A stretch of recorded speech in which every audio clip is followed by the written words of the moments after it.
Kia ora koutou katoa. Chris Mene tōku ingoa.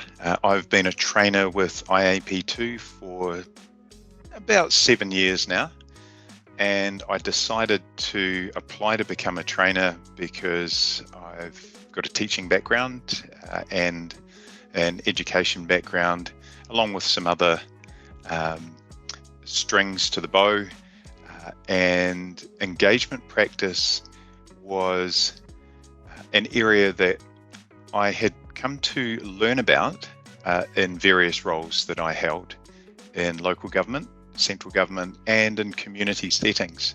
And all of a sudden, I found out that there was this body of practice and an opportunity to become a trainer in this body of practice, which you will know now as engagement practice or public participation. And so I took the opportunity, and I have thoroughly enjoyed the time that I've spent. It's been deeply satisfying, and I'm glad I made that call 7 years ago.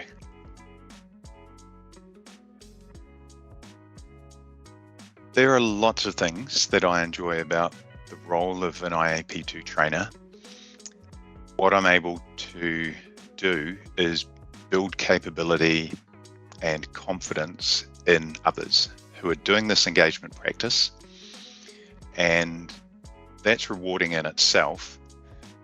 And thinking big picture, knowing that those people are going to contribute to progressing the values and the ethical base that I really resonate with. So I think at a professional level and a personal values level, there's a strong alignment. And so investing time in building those capabilities and the confidence in others, I find really rewarding. So that's one of the main things. Also, it's all about people.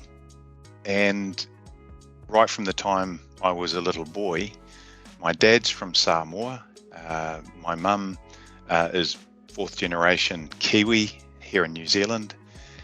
And I think I've always had different cultures and worldviews that I've had to balance.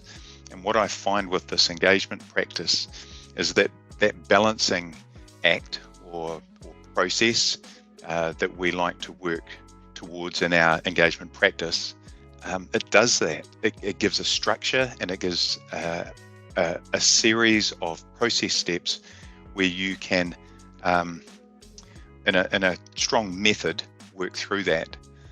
Every process is different, of course. It's the structure and the integrity that sits within this practice that really resonates with me.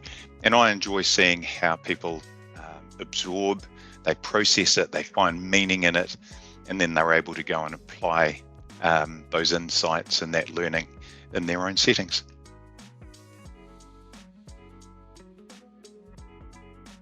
Being a trainer for IAP2, there are a few things that come to mind about what that means for me. I do enjoy that values connection. There is a legacy about this work that is quite tangible. It's tangible in the classroom. It's tangible when I bump into people in different settings around New Zealand, and occasionally Australia, and occasionally virtually, where you're crossing paths with people. It reinforces for me that it's really quite a small world, this practice field, even though there are several thousand of us across Australia and New Zealand in it. I've always been one strong on relationships. And I suppose when it comes to meaning, if I think about the long game, and that I might have 2-3 decades more in me as a professional facilitator, engagement practitioner, I know that I'm going to come across these people, and almost without fail, these are good people. They're intelligent people who come into this field. They're very personable, and so that relatability is strong for me. I find meaning in the professional stretch. And what I mean by that is that every day, every training opportunity, whether it's in person or whether it's virtually, I need to quickly get my head around who's in the room. I know why we're there. I'm clear about the learning objectives and about the curriculum and the process. That dynamic that really is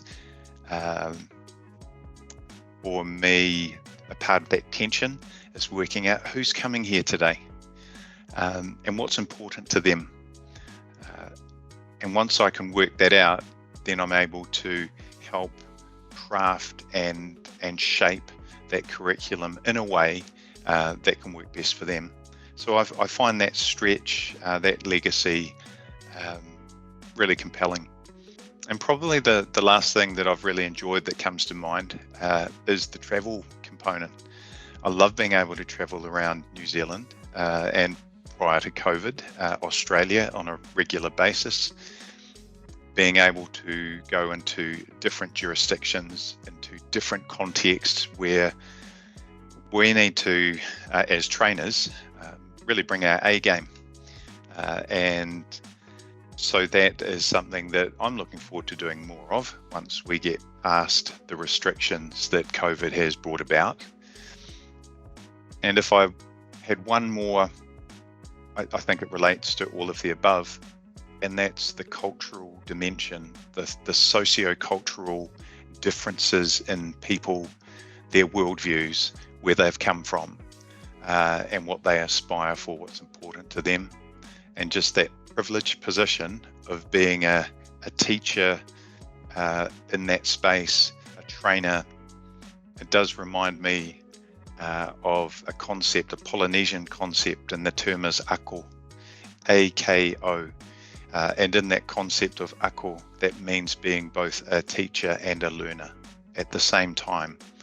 And that's quite a humbling concept, because it means you've got to think about, as a trainer, knowing you don't know these people. You've got a lot to learn about these people. And it gives a real level of equality to what might otherwise have a power dynamic within it. So that would be my closing thought for you. Some of the things that bring meaning to my role as an IAP2 Australasia trainer.